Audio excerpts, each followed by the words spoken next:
SNL covers how black and white people might view Derek Chauvin trial differently. The late-night show also took on politicians including Biden, Newsom, Cuomo and Gaetz. Saturday Night Live opened this weekend's show talking about the Derek Chauvin murder trial and the different ways black and white people might view it. Chauvin is a former Minneapolis police officer who is accused in the police custody death of George Floyd last year. The show opened with a fictional Minnesota news program where 4 co-anchors, 2 black and 2 white, discussed how emotional the trial had been so far and how they all felt the prosecution had made a good case for Chauvin's guilt. Hopefully, justice will be served, cast member Alex Moffat, who is white, said in the sketch.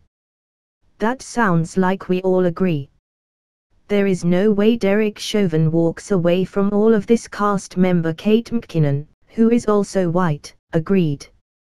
Well, black cast members Kenan Thompson and Egon Wodim answered skeptically, scrunching up their noses at the perception that a white police officer couldn't game the system. And there's no way the jury is going to fall for that. McKinnon added, referring to the defense's argument that Floyd's drug use could have caused his death.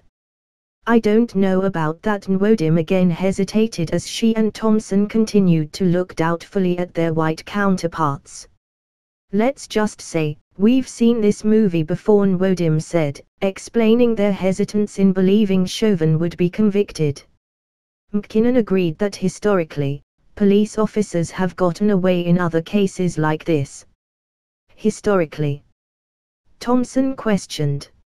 She means every single time, Wodim answered. Later in the sketch, the co-anchors again disagreed over rioting. I think we can all agree that no matter how bad things are, destroying property is never the answer, Moffat said confidently. I wouldn't say that Thompson disagreed.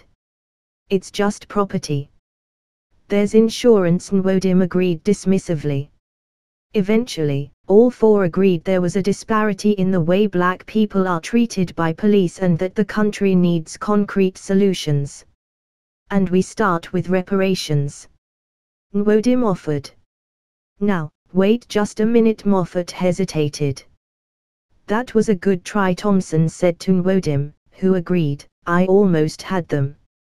By the end of the sketch, the co-anchors couldn't even agree on whom McKinnon was talking about when she said we lost royalty yesterday, with Thompson and Wodim believing it was rapper DMX and McKinnon clarifying she meant Prince Philip. Both men died last week.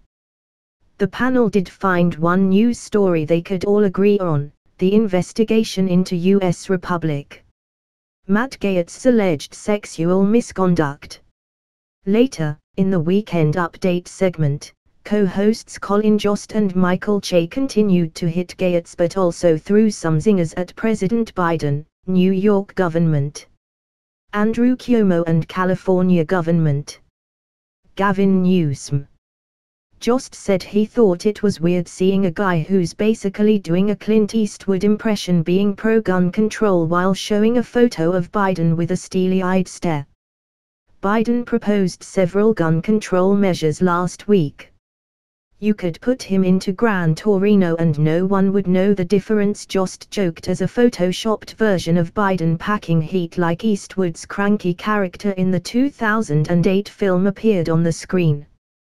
Jost later joked that Newsom, who asks his barber for the American Psycho haircut, has announced a complete reopening plan that critics say is just a distraction from the governor's many scandals.